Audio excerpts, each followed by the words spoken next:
Where are the testimonies that the power of the kingdom is literally influencing people's lives? And that's when it gets a little bit tricky because there's not a whole lot of stories. God has made it clear that we are His preferred agents of change to the world through the Holy Spirit. But sometimes, when truly no one is available, He'll go straight for us Himself.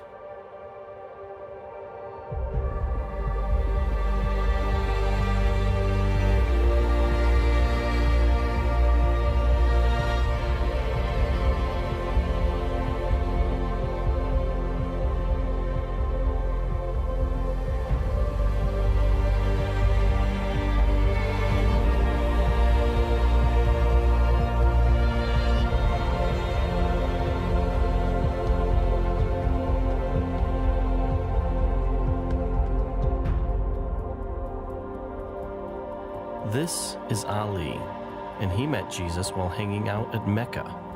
Yeah, you heard me, Mecca, the epicenter for the Muslim faith. When he was younger, Ali was a raging alcoholic, and his drinking got so bad that he moved away from his wife and children in Turkey to Saudi Arabia, simply to protect them from himself. While there, some Muslim friends of his talked him into going on Hajj to Mecca, the great pilgrimage to the holiest place in Islam. So I decided to go. And when I went there, everybody needs to sleep together. And everybody also goes 7 times around the Kaaba. And they were also going to do the namaz. And there I said, well, maybe something good will come of it. And I did the namaz, the ritual prayers also. But I was very ashamed because I didn't believe in it, and yet I was still doing it. So everybody that night sleeps around the Kaaba. So I slept there. And then in the night, I had this dream, and in the dream, Jesus came. First, he touched my forehead with his hand, and he said, "You have been saved. You have been saved." Then he opened his hand and placed it on my chest, and he said, "You belong to me." One of them, he said, "You are saved," and then, "You belong to me." And he was smiling. And this is what I wanted to say. This is what he looked like. From his waist up, he was naked and shining pure white. He had a beard, like in the pictures, but a little bit longer. His hair and his beard, it was as if every hair was electrified light, shining from every hair. That's how handsome he was. And when he smiled, his teeth were shining white. And I was amazed at the way he stood there. And the lower part of him was like a cloud of melted iron. And in that cloud, he was taken up. And then a voice from here started to talk. And it was really moving around, in the same way that your mouth moves around when you talk. This voice started from right here.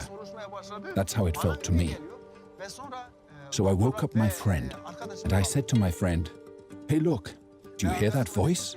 He said, "No." I said, "But I've had this dream. I saw Jesus." He said, "You ate too much food last night. You've gotten sick. Go back to sleep. What business does Jesus have in Muhammad's capital?" So I tried to go back to sleep, but the voice wouldn't let me.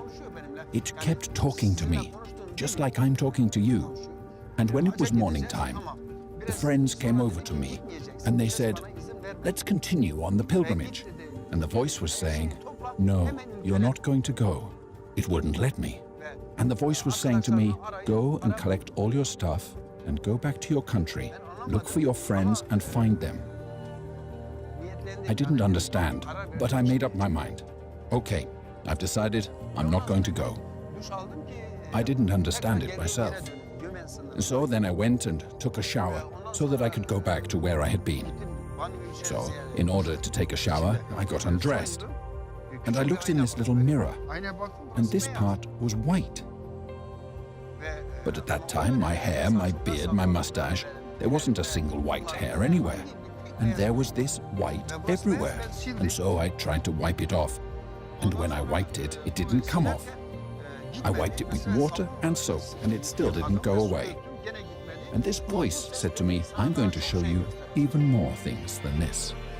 And then, since I knew it was Jesus, right there in the bathroom, I got down on my knees, because the only thing I knew to worship was to go down on my knees. So I got on my knees, and I said, yes, Jesus, whatever you say, I'm gonna do it. It's been years since this encounter, and his hair is beginning to gray, but to this day, his chest hair is still white where Jesus touched him in his dream.